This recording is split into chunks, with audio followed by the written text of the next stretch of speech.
Mic'd up.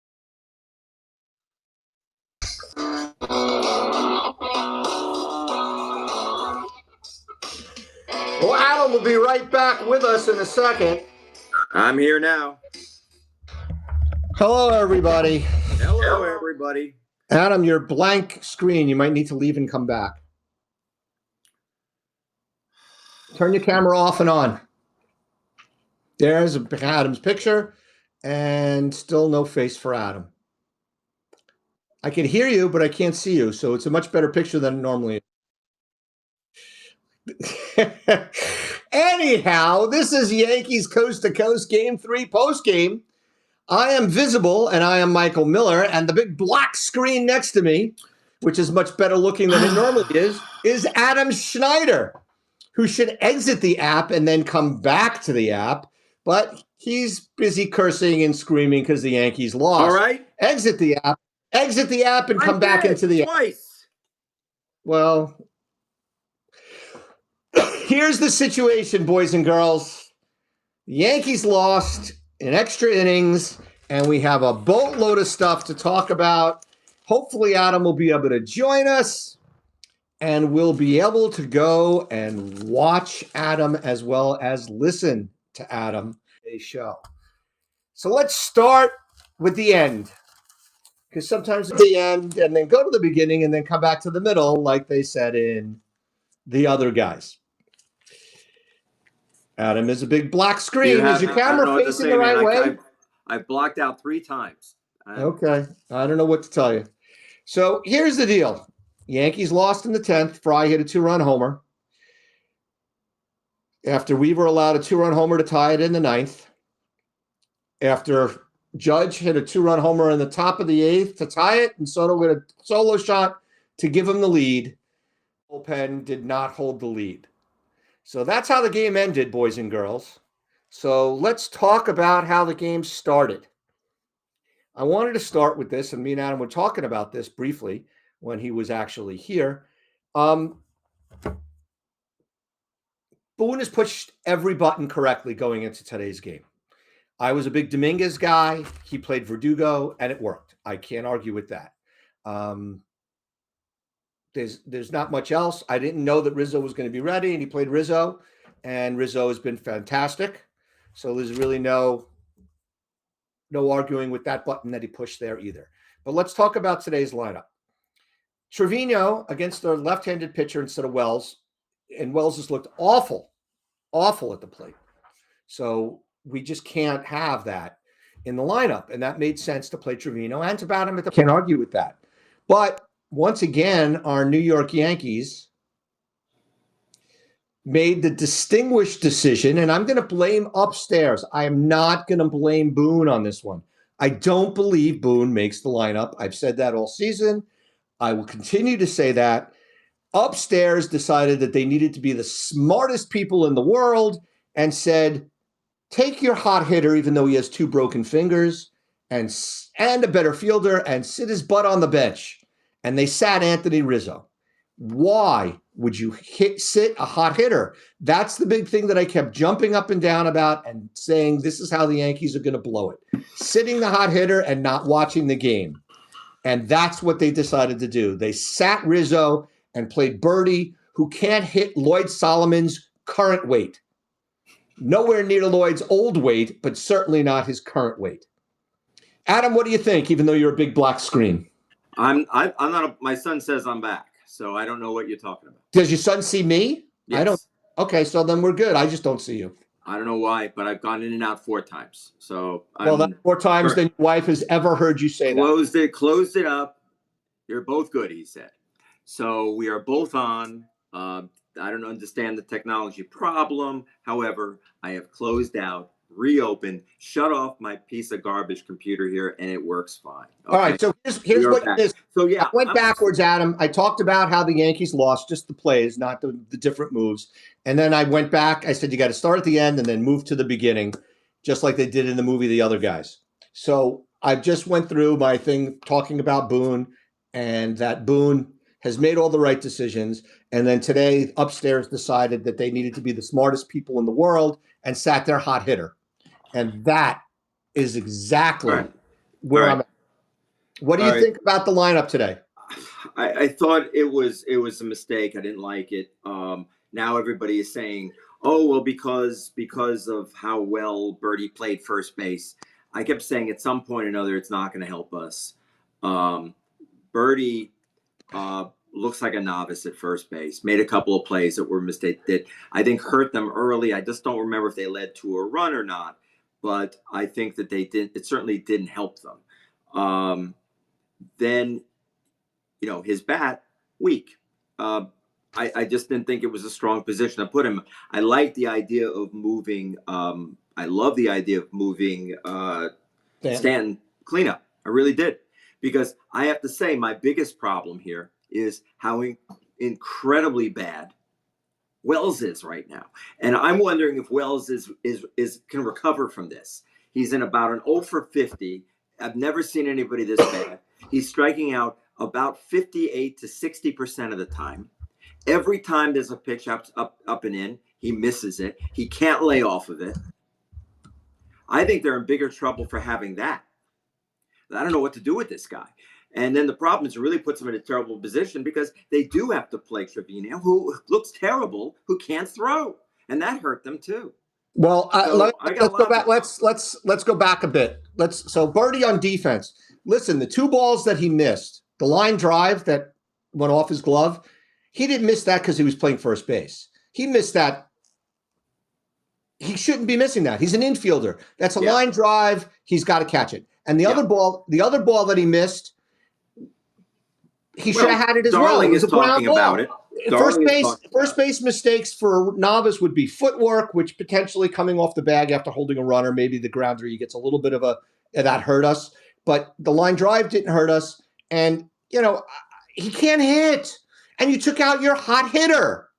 Yeah, That's what kills me. The Trevino move doesn't bother me because he's not hitting. And if you really wanted Birdie in the lineup that badly because you thought he was going to be able to hit, the other guy that's not hitting is Chisholm.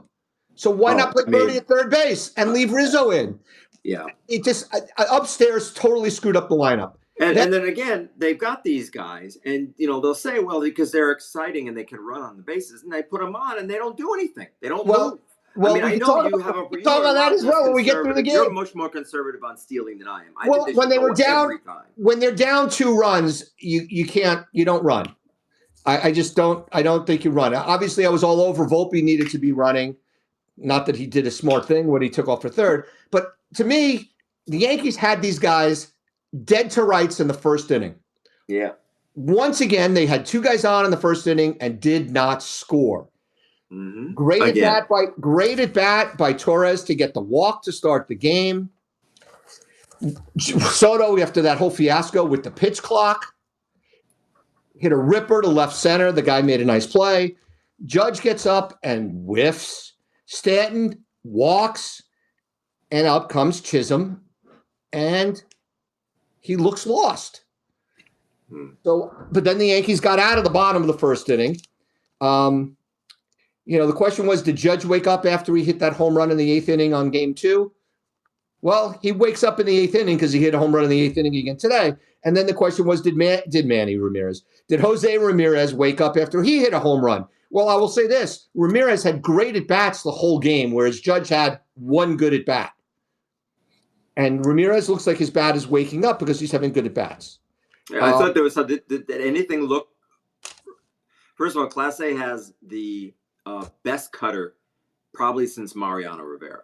Right. And he hung it. He hung it. He hung his slider. Did you think of 97? Did you get... I had a total flashback to Alomar against I think Alomar was a right-handed hitter, right? But he was switch lefty. Actually, they were all switch hitters, all the Alomars. Sandy Jr. and Roberto. They were all switch. Was he batting lefty against Mo or righty against Mo? I can't remember I remember the ball flying over the fence and landing at that same spot on that little landing there that always seems to be a wall scrape for me.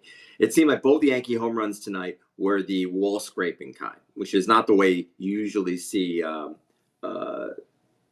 Judge and Stan hit them, but they both hit the very top of that area.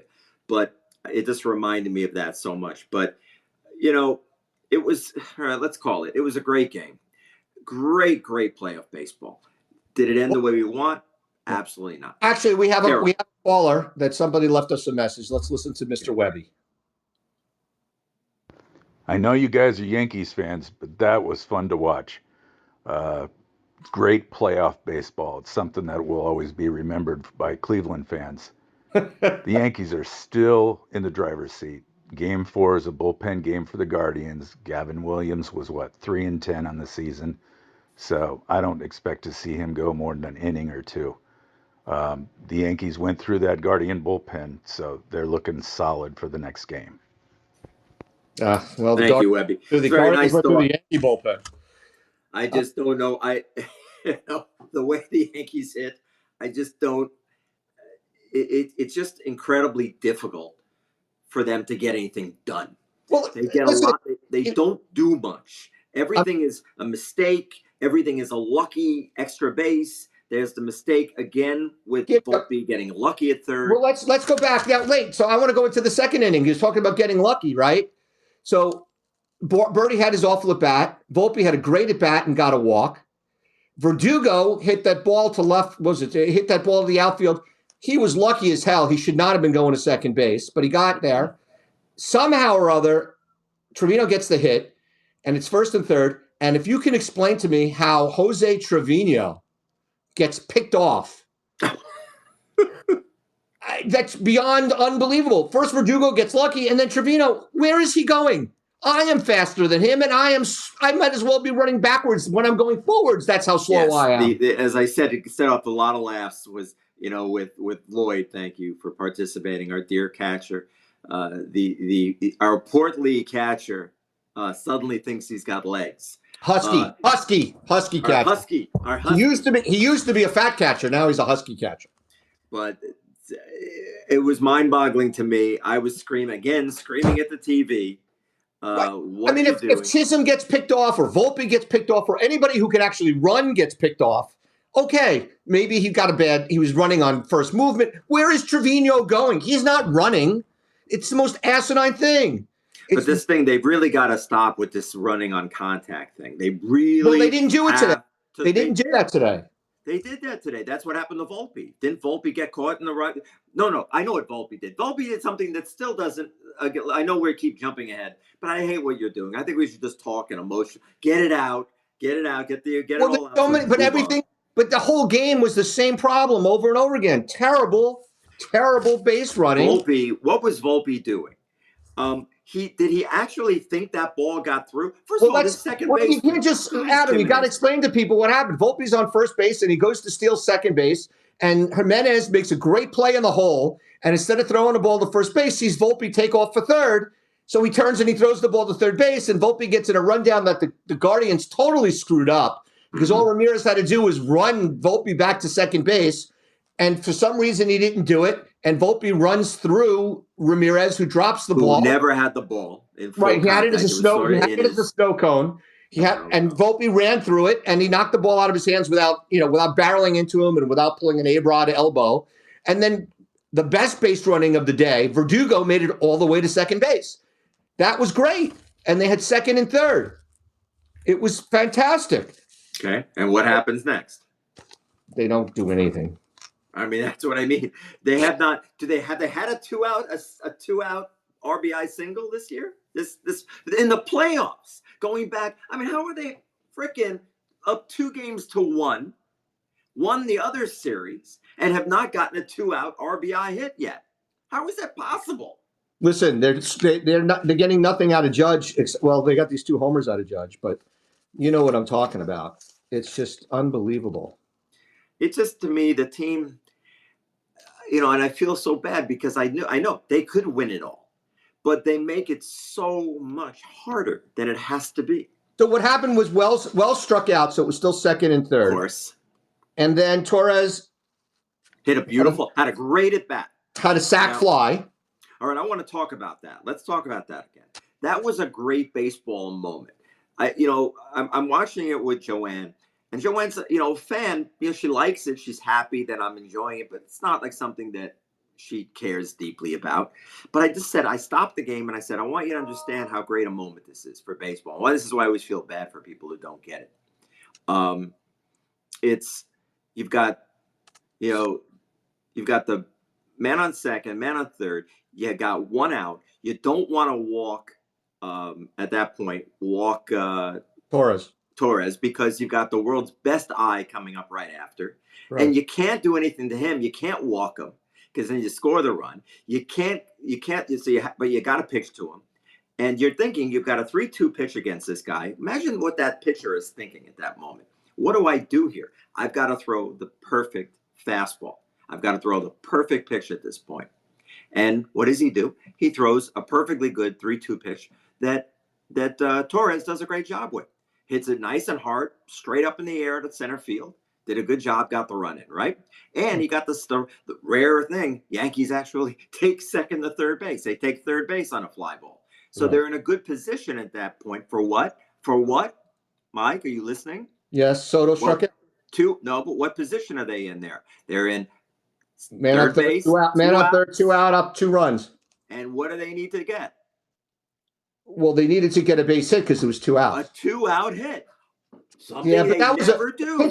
That pitch that Soto struck out on in the 9th inning was an unbelievable pitch. It was a perfect pitch. So there was nothing you could do. So and of all the people to pick on to not get 2 hits, I'm not going to pick on Soto. That's right. That's the guy I'm not going to pick on. I'm going to pick on everybody. I'd pick on everybody else besides Soto because it's just, he's Soto. You can't.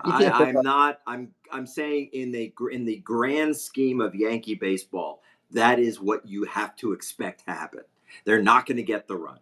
They're not going to get the hit. Right, but they were up 3. They got an insurance run. Yep. Very good at bat by Torres, and there's nothing. If Soto gets out, Soto gets out. And then obviously my bigger problem was the pitching decision. I don't understand, and we were writing about this in our little text group. I don't understand. I know Canley only threw 13 pitches in the 7th inning when he came in. I don't understand why, and I think it was one of the Caro brothers who wrote this better than I did, why they broke from the formula. Why didn't they bring in Holmes to start the 8th inning? That's what's been working. Why to leave Canley in there? And then why, I understand not bringing in Holmes with men on base, but having Weaver have an up down is what they call it, which is when he gets the 3rd out and then he has to come back out. Why do that? Why not just have Holmes pitch the 8th and then Weaver pitch the 9th instead of having Weaver have to go an inning in the 3rd and actually have to sit there while the Yankees had a long inning to score 1 run to make it a 3-1 game or a 2-run game? It just doesn't make any sense to me. That's where I don't agree, where Boone made a mistake there. That one is on Boone, not bringing Holmes in the 8th inning and letting Canley start the 8th inning and then bringing in Weaver with 2 outs in the 8th, which he got out of it. But you can't have a guy pitching an inning in the 3rd every time. There's a reason that these guys don't like these up downs. They just don't. And then, of course, obviously, once Holmes comes in the 10th inning, we were all thinking the same thing. No way. This is absolutely happening again. This is deja vu 1,000 times over. How many times did we see this happen? Okay? How many times? The minute he gave up the hit, I knew that they were dead. And I said, and also because they were going to do a good job of getting that run over. They were going to do what they had to do. Right. So what happens in the next pitch? They drop a perfect bunt. God forbid Yanks drop a bunt sometime. These guys drop a bunt, perfectly executed. Yeah. Now, one of the best plays I want to talk about. The bunt was good, but the home run behind it made the bunt irrelevant. Well, exactly. But I mean, it's and as always, he grooves one down the middle and he hits it a half a mile. Now he also, would you explain something to me? Why didn't he go to third base? I think that changes the dynamic of his last at bat. I think it does too. It does something mentally. I agree. I don't know that it was the wrong play, other than the fact that the guy was dead to rights at third base. Well, when Holmes fielded that grounder, he was dead to rights at third, and it does change the dynamic. All of a sudden, they have a guy on third base, and they feel like, okay, we got a guy on third base. Not that that was the tying run or the go-ahead run, but they had a guy on third base, and they had an opportunity to Actually, it was the go-ahead run, wasn't it? It was the 10th inning. It was the winning run at third. Right. It was the rather winning than having run. the You cut winning him run back down at first. third base. It also takes the pressure off of Holmes and Wells, because Holmes is capable of bouncing Holmes a going to pitch. drop one. He could tank one easily. Absolutely. Yes, I agree. So from my perspective, I think it was Holmes should have gotten the guy at third base, but it's not one of those no-brainers. Well, because I'll tell you why. It's the Michael K saying, what he is about the predetermined outcome. Right. You have no idea. Right, but a guy on third base, what I'm thinking to myself is the reason Holmes should throw the ball to third base is because Holmes is capable of bouncing a pitch and losing the game. Here's the fallacy of the predetermined outcome. Is that but it's not a predetermined outcome. It's if a guy's on third base when Holmes is pitching, Holmes is, as would any pitcher, quite frankly, even if it's not Holmes. Think about what the Guardians did in Game 1 with all those wild pitches that helped the Yankees win. That's right? So Holmes has now got the mentality, I can't bounce a pitch. Therefore, he's not going to be as fine with his pitch to Fry, and voila, home run. Pitch right down the middle. Whereas he might have been a little bit more aggressive with that pitch to Fry if there was no runner on third base. So from the standpoint of Holmes throwing the ball to third base, normally I'd say it's a no-brainer, but for Holmes, he's got to get that guy so that he doesn't have that in his head that if he bounces a pitch, he's going to lose the game. Yeah, and that's why he needed to throw to third. It was the difference between being 90 feet away from the win and a guy on first base with a great back come with Fry, who is a clutch guy. Right. So yeah, it was still going to be a problem. But it wasn't going to be as big a problem because you could bounce a pitch and the guy goes to second. Yeah. Whoop-de-doo. So there is no question it was it altered the dynamic of that inning and created the likelihood of that outcome. To me, the fact that he was going to hit a home run was probably more likely in that case because he had to be fine. And you know what Holmes doesn't do? He doesn't do fine. All right. No. He throws that hard, heavy bowling ball sinker. And if he misses on it, it is a big old fat fastball right down the middle. And goodbye. Good night. And that's night, Irene. So I got a text from somebody who said that Volpe going to third base on that play in the ninth inning where they got lucky was because Volpe was being aggressive. He thought the ball went through. Well, it's not his job to think that the ball went through. He's got a coach there. Look at the freaking coach. The coach is right in front of him. The play is behind you. You are blind. That's why you have a coach there to tell you, get your butt back to second base. Now, if he is halfway to second base on that play, let's just say he wasn't stealing. Right. So the fact that the Yankees put a runner in motion and did they had to there. Up a run and missed a ground ball to second base was up. You have to put the guy in motion. So you put him in motion, and if he hadn't been in motion, the play would have been in front of him.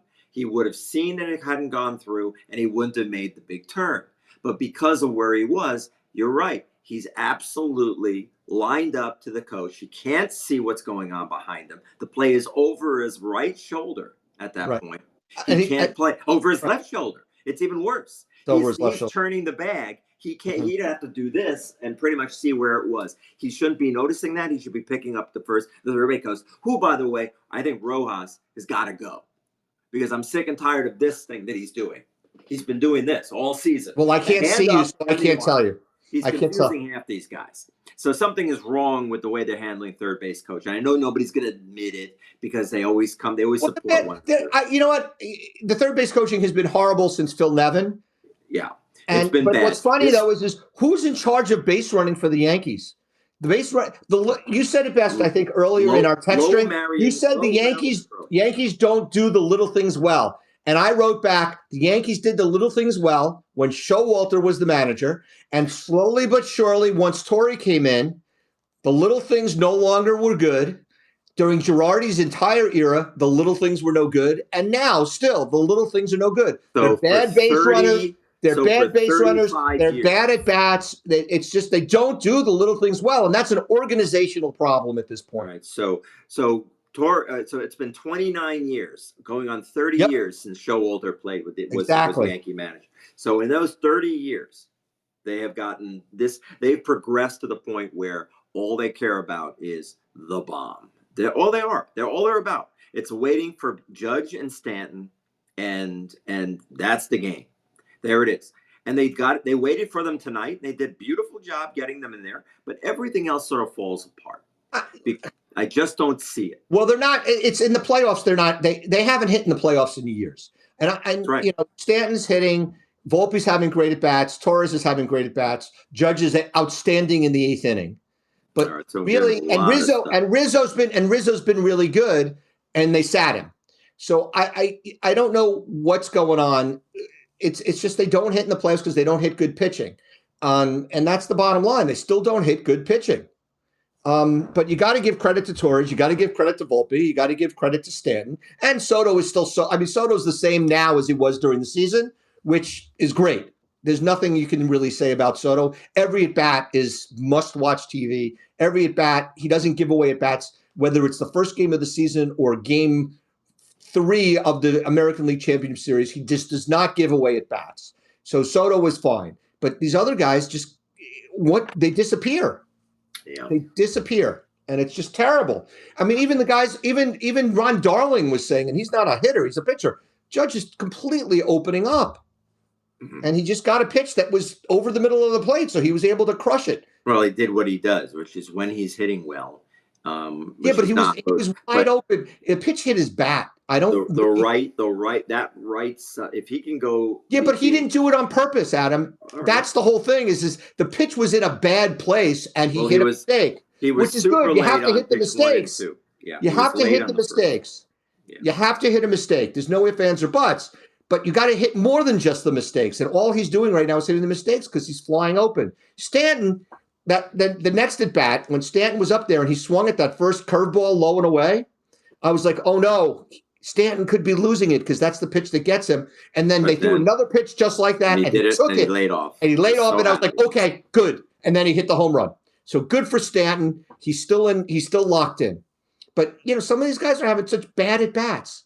It just cracks me up how bad some of their at bats are. And I don't understand how they're not fighting and fighting and fighting. Just have the attitude that you're fighting for the at bat. You don't have to get a hit every time. You don't have to. You can even strike out, right? I mean, Torres can strike out, and Volpe can strike out, and Soto can strike out as long as you have a good, strong battle. But Chisholm's not battling. Wells is not battling. Verdugo is battling, but he's Verdugo, so whatever. You know, certainly Birdie wasn't. Birdie, I don't want to see him out there.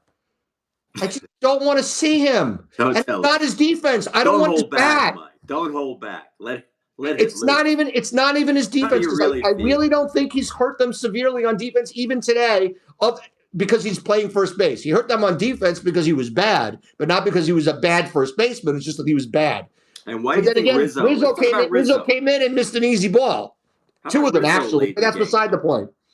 Rizzo was surprisingly bad tonight. I don't think anything cost them, though. I think that they came back. They were able to fix everything. They got the double play, and the other one they got out of the inning. But what I will say about Rizzo is if he was playing the whole game, maybe he would have been loose, and he wouldn't have been sitting on the bench for 7 innings, and he would have been able to field the first one for sure because it looked like he couldn't bend over for the first one. And the second one was hit hard, and it bounced off his chest and got away from him. So we'll give him a break on that one, even though they gave him an error. I don't know if it stood. But the first one he should have had, it just looked like he wasn't loose. He wasn't warmed up. So and then Holmes not starting the 8th inning. Again, Steve Carroll. They got away. Here it is, Steve Carroll. Buffoon went away from what got them there and should have used Holmes in the 8th and Weaver in the 9th. That was managing scared and desperate. Holmes is no closer, as we know, but he's been really good as a setup guy. And guess what we had him in for? Not as a closer. He wasn't closing today, but he was your last. I wanted him out of there. I didn't want him in those high leverage innings in a tie game. I liked him. I would have loved him in the 8th inning. Exactly, would have been perfectly good time to bring him in, and then have Canely for this at bat, this set of at bats. Do you think there was a mistake bringing Canely in over Holmes? No, I think putting Canely in after Hill was fine. Okay, what about no? It wasn't. Someone else. Hamilton. Meza, after Meza. Now, what happened to Hamilton exactly tonight? Do we know? Did he get hurt? He hurt himself covering. He hurt himself covering first base. So he's out. So that means they're going to bring in a new bullpen Maybe arm. he's got to go on the IL in order for them to do that. All right.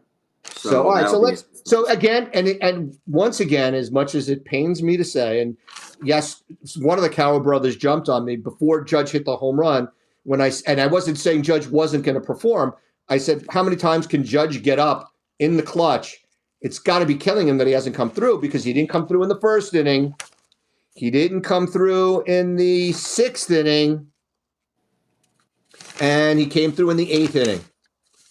So, I mean, every time he comes up, there's guys on base. Thanks to Wells and Soto, there's guys on base.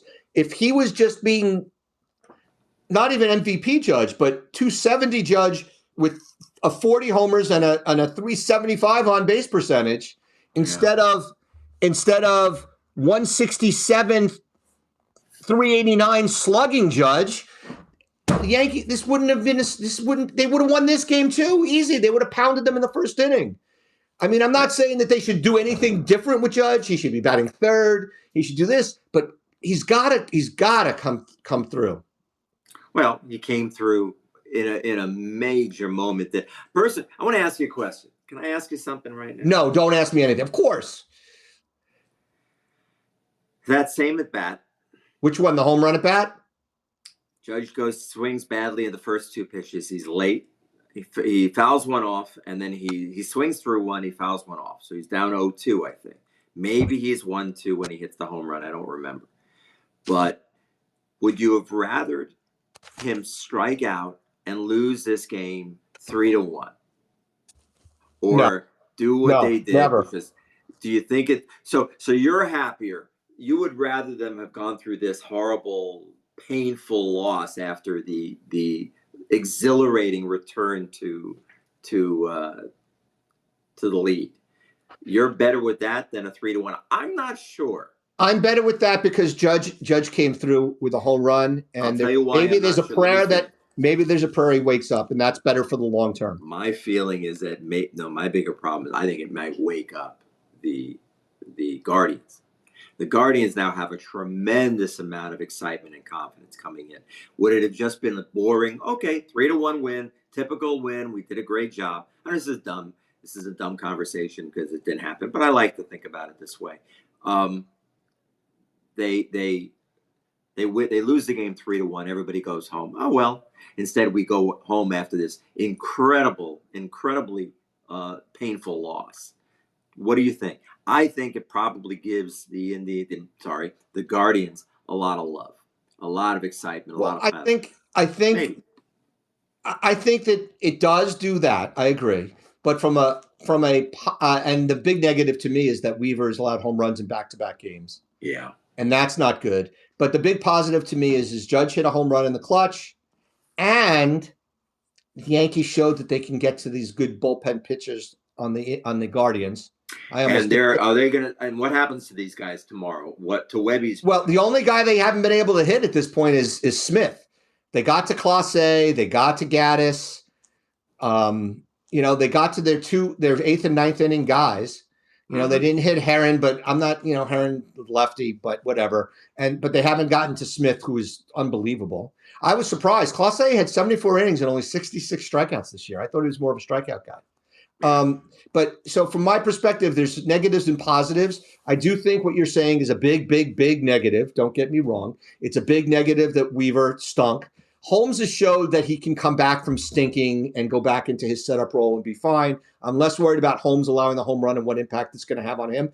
Now, if they were at home, I might feel differently because they would boo the crap out of Holmes and that might infect him. But he's going to be in Cleveland, so it's not that big a deal. I'm a little worried about Weaver, but the fact that Stanton and Judge hit home runs, the fact that the Yankees hit Clase, they hit Gaddis, I feel like, okay, so both bullpens sort of cross each other out, and I'm more confident that the Yankees will be okay. I do think tomorrow everything resides on Heel. Bottom line. Now, I say something altogether different. Yeah. I think it revolves around they got to score a lot tomorrow. We need 5 to 7 runs from them in this game tomorrow because we I think one of the things they have to do, they don't need another bullpen game. They probably need to rest Weaver a little bit. Maybe Weaver doesn't pitch tomorrow. He How had a nice day it would off be yesterday, for them Adam. to. It doesn't matter. They still very high leveraged in. There's a pressure on this kid. It's got to be incredible. So why not have a game where they score some runs tomorrow? How about they go crazy and score 5 runs before the 4th inning? And Well, they're how's up this 5-1. Gavin Williams, 3-10 this season, 4.86 ERA. But he's going to pitch 1 inning. You know that's what he's going to do. Right, and then their bullpen. What are they going to throw out there? They've got nothing to throw out there. The Guardians have nothing. They have 14 relievers on this team. Right, but they're more used. They're more used up than they play 8 fielders. They're more used up than a $5 hooker. Voit plays 8 fielders so that he can have an extra player bullpen arm. That's all he cares about. All right, so what do we got? We got some more questions here. Well, my brother's chiming in, and he's got the best comment of the day. All right, of course. Well, that's baseball, Susan. And then his comments about... I'm on the IL now, so I can't pitch either. And then last but not least, his last comment. Pressure is a privilege. I don't even know how to respond to any of those. Can I ask you, can he just say them all in one? But he has does he go back, look it up in his World Dictionary, and then come back? Listen, he's the third and youngest brother. All the good genes came to me. What was left over went to Richard, and then Todd got the leftovers. Sort of like Danny, a nice brotherly thing to say. All the crap, like Danny DeVito and Twins. He got all the crap.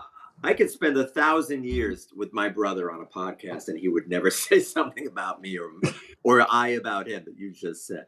Okay, so we have more. Is that all we've got? I think that's all we've got. I've got we got texts that are coming in that I've been reading, but that's it. There's not much else going on. But I like I said, I think they lost this game in the first inning, and they lost this game in the lineup, and the lineup is upstairs. I don't blame Boone. And then they lost the game again in the 8th inning when they decided to not let Helms start the 8th inning and made Weaver pitch more than an inning.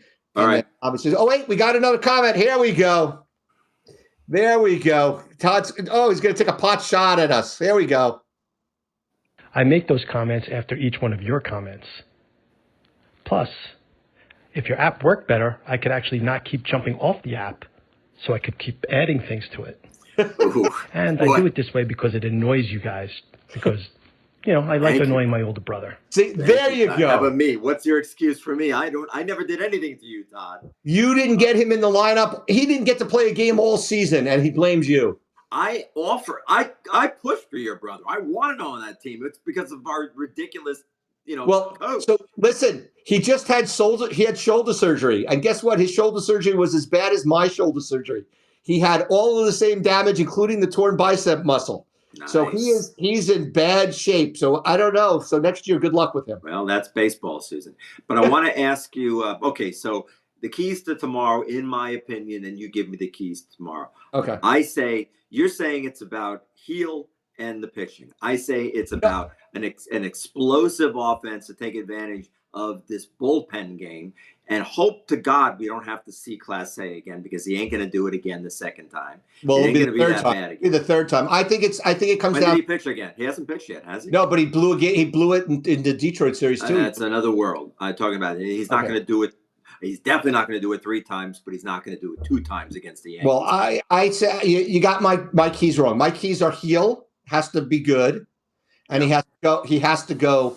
He has to be rookie of the year type heel, and he has to go 6 innings, maybe even 7. But the key to the games are going to be the same thing that I thought the key was today. First inning, Judge has got to come through with guys on base in the first inning.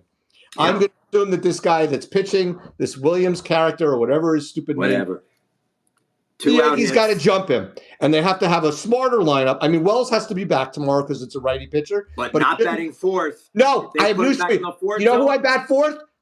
I bat Rizzo fourth if you're going to have to go right left, and you feel like you have to go right left. Otherwise, I'd leave Stan fourth, Rizzo fifth. But if they're doing a bullpen game, then the right left stuff isn't going to matter, because they already have a preset. No, that's wrong. If they're doing a bullpen game, the right left stuff matters more, because then they can't just bring in a righty or a lefty to face a series of lefties or righties. I think they have a plan of who comes in every inning in that case. What's his name? Stephen Vogt said the goal is for Soto and Judge to face no more than one pitcher twice in the same game.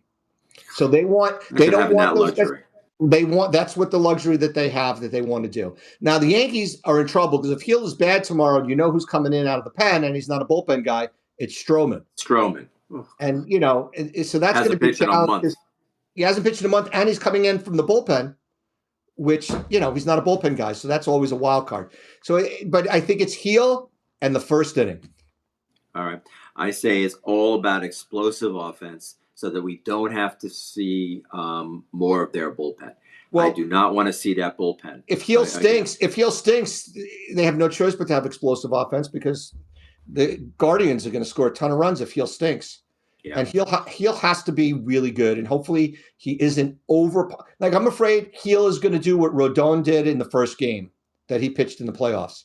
Be pumped up, get through the first inning, and his refractory period is not good. Although he's younger than Rodon, so maybe he can come back quicker. All right. Well, let's hope.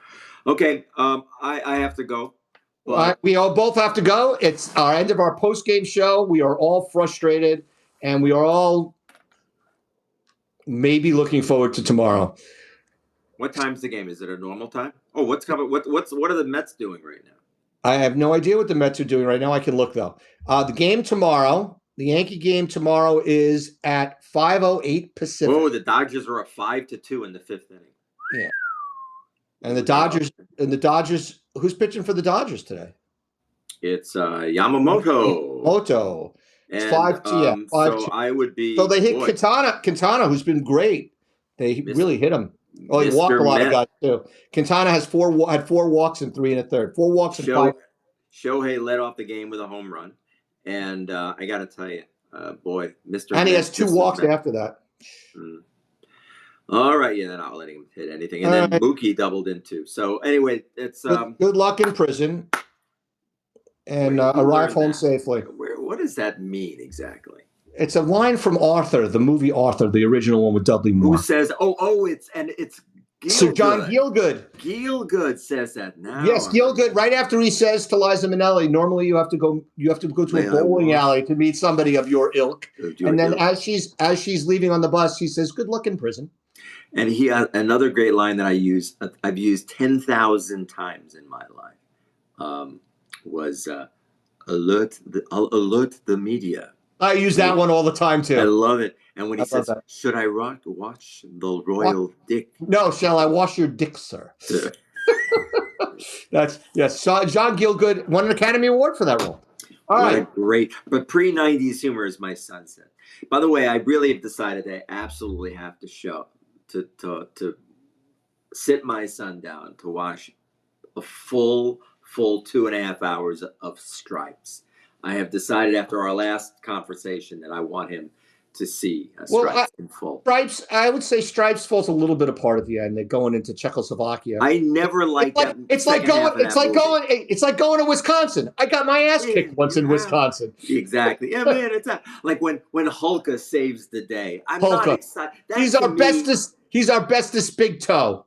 But it's not. But that movie is about the best thing ever up until they suddenly become they go to Italy. When they go to Italy, I no longer. Well, they went to Italy. It was fine. It's to Czechoslovakia. Although I will say this, John Larroquette does have the best role because he does get to use his what's the thing called? It's not a monocle. It's like the pirates use with one. It's not binoculars. It's a monocular. I don't know what it's called because it's not a binocular, and he's watching them in the shower. Very good. You tell your son there's excellent gratuitous nudity, and he'll watch the movie. Absolutely, and he'll watch. But my favorite, one of the great lines: "Where the F's my truck?" Can't say it here. Yes, it comes right in. I like the line after that when the woman says, "I've got to pee." All right, I'll speak to you later. Yes, I remember that. I haven't seen it in a while. I have to watch. When he talks about Tito useless information, I'm your guy. What? Useless information. I'm your guy. We appreciate it. Have a great night, sir. Tomorrow is another day. We will live to see it again.